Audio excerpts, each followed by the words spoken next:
సూర్యుడు, భాస్కరుడు, భానుడు, రవి, దినకరుడు, దివాకరుడు, ఆదిత్యుడు, మార్తాండుడు, మిత్రుడు ఇలా ఎన్నో నామాలు సూర్యభగవానుడికి. సూర్యుడిని ప్రత్యక్ష దైవమని, కర్మసాక్షి అని అంటారు. సూర్యనారాయణమూర్తికి అర్ఘ్యం అంటే ఎంతో ఇష్టం. కానీ అందరూ అర్ఘ్యాన్ని ఇవ్వటం కుదరదు కాబట్టి నమస్కారం చేసినా ఆయన ఎంతో ప్రీతి చెందుతాడు. ఇప్పుడు చెప్పుకోబోయే శ్లోకాన్ని రోజులో 3 కాలాల్లో పఠిస్తే ఎంతో మంచిది. లేదా రోజు పూజ చేసే సమయంలో 3 సార్లైనా పఠించాలి. లేదా ఆదివారం నాడు స్వామికి నమస్కారం చేసి ఈ శ్లోకాన్ని పఠిస్తే ఆరోగ్యప్రదాత అయిన సూర్యభగవానుడు చక్కటి ఆరోగ్యాన్ని అందిస్తాడు.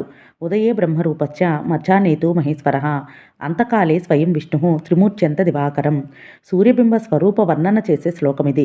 ఉదయభానుని లేత కిరణాలు బ్రహ్మస్వరూపంగా, మధ్యాహ్నకాల మార్తాండుడి ప్రచండ తాపంతో కూడిన కిరణాలు మహేశ్వర స్వరూపంగా, అలసిన శరీరాలకు హాయి నొసకి విశ్రాంతికి కారణమయ్యే సాయం సంధ్యా కిరణాలు విష్ణు స్వరూపంగా భావన చేయబడింది అని భావం.